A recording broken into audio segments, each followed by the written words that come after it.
We are celebrating a birthday. Medicare, one of the most popular, the most foundational federal programs in our nation's history, is 56 years old. 56 years. Do you think it's time for an upgrade? Yeah. A real, true, just upgrade will be Medicare for all. And we will never stop fighting for healthcare justice for everyone. We will never stop demanding that every resident of this country, one of the richest countries in the world, has guaranteed healthcare. But today, we are specifically here because right now, we have a unique opportunity to immediately improve the lives of tens of millions of people. Right now, as we speak, powerful Democrats like Senator Menendez are discussing a reconciliation package. And within that, they're discussing major changes to Medicare. These changes could benefit generations of Americans. This reconciliation package can pass despite Republican opposition and obstruction. So there is no reason why Democrats don't all line up to pass this package. We cannot let anyone off the hook, including Senator Menendez. Right now, in America, 75% of seniors who need a hearing aid can't afford to buy one. 75%. 68% of seniors in our country have gum disease because they can't afford dental care. In America today, 43% of our older communities, members of these older communities, have trouble seeing because they did not get an eye exam last year. So this is what's happening to older Americans in one of the richest countries in the world. Is this acceptable? No. We need to make healthcare a human right in this country. We are way past overdue. We are going to fight till the end until we have guaranteed single-payer healthcare for everyone. And we demand that Congress take the following immediate steps towards that goal.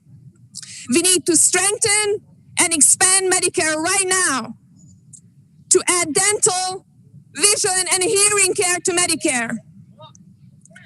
We need to lower the eligibility age to as low as possible until everyone is covered. We need to cap out-of-pocket costs for our older sisters and brothers. And we need to enable Medicare to negotiate lower drug prices for everyone. With these reforms, Medicare will be stronger than ever, and we will be ready to be expanded to cover even more people until everyone is covered. With these reforms, more people, including the millions aged 55 and over who lost their jobs during the pandemic, will have quality, guaranteed health care. Medicare expansion is popular. It has bipartisan support. It's a beautiful word that our centrist Democrats love, right? Bipartisan. So this one has it. Medicare for All has it too, but this one has even a larger bipartisan support. And guess what? Hundreds of House and Senate Democrats, including ones who live in very vulnerable districts, including Maine, Pennsylvania, Iowa, have recently sent a letter to Biden stating that the next Jobs and Families Plan must include Medicare expansion. All right, so important to add, these policies aren't a replacement for Medicare for All. They aren't. There are major steps, though, towards improving the lives of millions of people right now. And we cannot pass this opportunity up.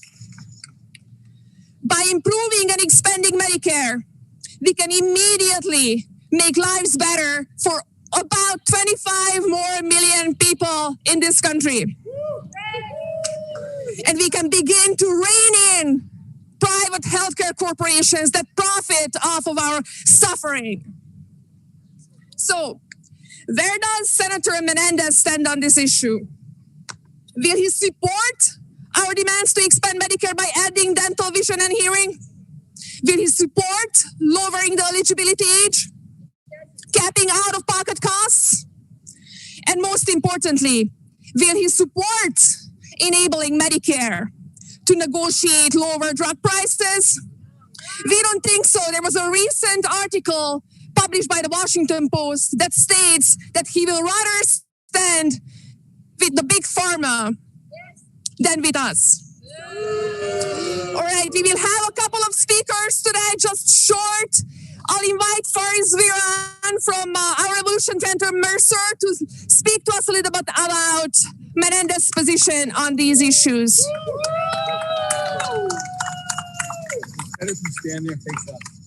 Great. Hi, everyone. So, we have a great opportunity now. Democrats have a great opportunity to lower prescription drugs for all of us.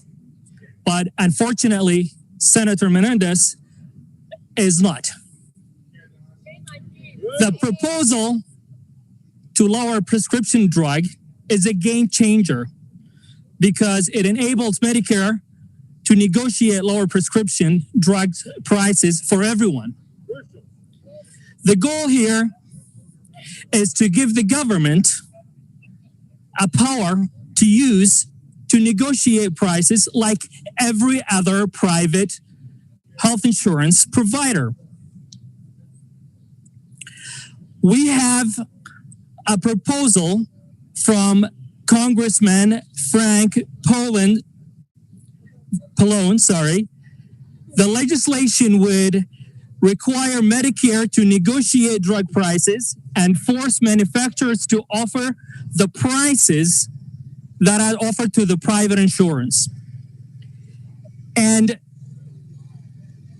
he proposed that any drug should be not prices over 120%, like other countries, like our neighbors to the north, like Canada. For example, recently, and this comes from a recent study, that drug prices in the United States are 218 higher than Canada and Mexico. And it is 208 higher than Japan and France. Give you another example. For example, a patient with type 1 diabetes would require insulin, which in the United States, if you're not insured, that will cost $450. While $450, while in Canada, it costs only $21. If that's not evil, I don't know what is. So we're here today to ask our senator to listen to this proposal, because we believe Medicare is a human right. So repeat after me. Menendez, see that light. Healthcare is a human right. Menendez, see the light. Healthcare is a human right. Menendez, see the light. Healthcare is a human right. Menendez, see the light. Healthcare is a human right. Thank you so much. All right, let's hear from a doctor's perspective. Lloyd Altman is here with the New Jersey Universal Healthcare Coalition. For those who don't know me, my name is Lloyd Alterman. I retired from the practice of medicine. Oh, sorry. Hello, everyone. For those who don't know me, I'm a recently retired physician who practiced medicine for 38 years. And I'm here because I have some strong feelings about Medicare for All and strong feelings about health care. First of all, if you notice, I'm wearing a red and blue shirt today. I'm wearing a red and blue shirt today. And the reason for that is that I don't consider Medicare for All a political idea. I consider it a moral idea and an economic idea. And I think that if we're going to get anywhere to get the public to support Medicare for All, we've got to talk about it in those terms. When I was practicing, I can't tell you how many patients used to come in and say to me, "Oh, Dr. Alterman, I can't wait until I'm 65. I'm going to get my Medicare card." And they were just counting the days down to see when their Medicare will take effect and when they can finally get their colonoscopy and get the other preventive health care they need. And as for me, when I saw patients' insurance, which I did every time they walked in the door, I had a sigh of relief when I saw that they were covered by Medicare, because it means that I don't have to go to some bureaucrat and say, "Mother, may I order a test?" Medicare does not require pre-authorization to order tests. It does not require co-pays. Now, every other first world country can afford to cover all its citizens with single-payer health care. Why can't we? Shame on us. And the only other thing I would like to stress, and I stress this to all my liberal and very left-leaning friends out there, please don't refer to Medicare for All as socialized medicine. It is not socialized medicine. Don't even use that term. It is private, free, fee-for-service health care. The only thing that's different is that the financing is from a different source. And the more we get that into people's heads, the better off we'll be. So the bottom line is Medicare for All is the right thing to do. If we can't get to the Holy Grail right now, let's at least expand it. Lower the Medicare age. Allow Medicare to negotiate prescription drug prices. Stop this business where I have to tell patients, well, if you can't afford your medicine, I'll give you a higher dose, just cut the pill in half. That's nonsense. You know, we shouldn't have to go to Canada to get our medicines. We should be able to get them right here. Thank you all for listening. Medicare for All. All right. Two speakers left. First, patient story. Let's go, Joe Farkas, our Revolution Mammoth. Hey, my name is Joan Farkas. I have spoken many, many times about the need for Medicare for All. And I usually talk about it as a mom. I have 3 young adult children, and when they age off my health insurance, the ACA is just not enough. They need universal single-payer health care that's free at the source. But today I want to talk to you a little bit about my mother-in-law who just passed away this summer at the age of 70, which is really young to be dying now. And the main reason that I think contributed to her death is that my father-in-law retired when she was still in her 50s. So they lost his union health insurance because he was able to go on Medicare. She had nothing. She had absolutely nothing until she turned 65.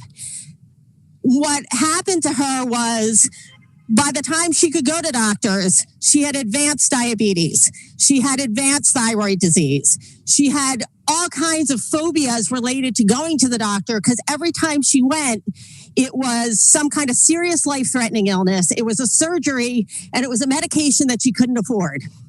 Even as she moved on to Medicare at 65, she hadn't been able to have dental work in over 15 years. There was no way to preserve her teeth, even if Medicare had covered it. But she didn't even want to go to the dentist at that point because it would have been out of pocket and it wasn't going to be covered by Medicare. She would buy reading glasses from the dollar store because she couldn't afford to get prescription glasses. So she'd go get the little dollar store readers, and that's what she used. Her medications weren't covered. So there would be months when she would have to choose, do I buy the insulin? Do I buy the Synthroid? Or do I buy groceries? Or do I get my grandchildren Christmas presents, because she was that kind of grandmother. So, my husband's not here because he still can't talk about this. This just happened in the past summer in the middle of COVID is when we lost her. Way too soon. And I think that it is time for us to expand Medicare to go down as low as we can. There's no reason for our seniors to not be covered. There's no reason for a wife whose husband retires before she's 65 to not have any access to medical care. There's no excuse for what happened to my mother-in-law, who had many illnesses that, had they been treated early, would have been able to be controlled and treated.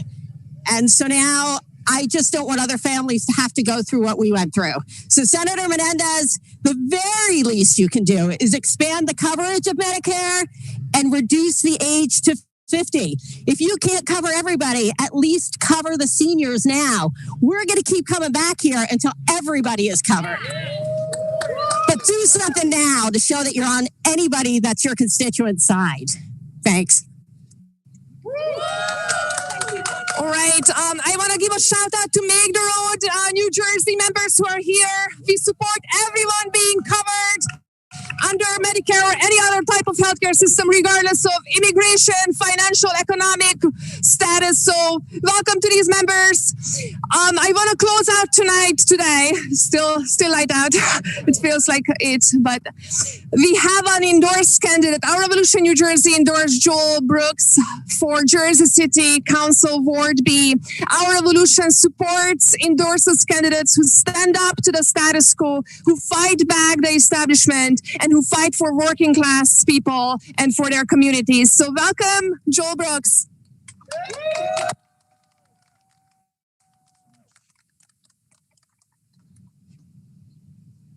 Hi, everybody. How are you doing? Good. Everybody can hear me? Okay, my name is Joel Brooks. I'm a candidate for City Council in Jersey City, Ward B, on the west side of Jersey City. And I'm so humbled, honored, grateful to have the endorsement of our revolution. So thank you. Also, North New Jersey DSA and National DSA endorsed our campaign. So we are, we're getting ready to win. We're getting ready to win for working people in Jersey City, in Hudson County. I just want to share a couple statistics from before the pandemic. And one of our brothers here helped compile this research. So I want to thank you, Campbell. Before the pandemic, 14.4% of those earning under $25,000 a year were uninsured in Hudson County. Almost 20% of those earning between $25,000 and $50,000 were uninsured, and 17.5% of Hudson County residents earning between $50,000 and $75,000 a year were uninsured. That's a lot of residents in Hudson County before the pandemic, before the economic devastation of the pandemic, that had no health insurance. Is that acceptable? No. Absolutely not. I want to call in, not call out. I want to call in Senator Menendez to this fight for health care for all. He talked about adding an immigration provision to the reconciliation bill. Definitely in support of that. And we want to call him in to support lowering the Medicare age to adding dental, vision, and hearing to Medicare. These are critical benefits that they're not benefits, they're rights that people need. People need to see, they need to hear, and they need to have a healthy mouth. I want to call him into this fight for justice for working people in Hudson County. Again, thank you to all the organizations here, Make the Road, Se Hace el Camino, in the fight with us. And we're going to do this. We're going to do this by calling in Senator Menendez and Senator Booker to this fight. And how are we going to pay for it? I want to thank Matt Calley and our fellow workers here. Don't worry, we're We're keeping it, we're keeping it cool over here. Matt Calley is one of the largest property owners in Hudson County. They can help pay for the benefits that people in Hudson County need. So I just want to end with that. Everybody in? There we go. All right. Thank you so much, Joel. Thank you to all the speakers, all of our members, chapter leaders, allies from throughout the state. We are here because we are committed to healthcare for all. We are going to deliver petition signatures to Senator Menendez's office. We are going to do that, maybe one or two of us. We are going to go upstairs and deliver 130,000 signatures were collected nationally throughout our allies from Public Citizen Social Security Works and Indivisible and Healthcare Now and other healthcare organizations. 130,000. Our revolution collected over 3,000 signatures just from the state effort. So there's a lot of signatures for a senator to go through, but we are going to do this. We are going to hold his feet to the fire, and we are not going to stop until healthcare is a human right. So let's close it with a chant. Let's center ourselves in the fight. Give the people what they need. Healthcare guaranteed. Give the people what they need. Healthcare guaranteed. All right, thank you so much, everyone. This was awesome. Thank you for staying. Thank you for being here.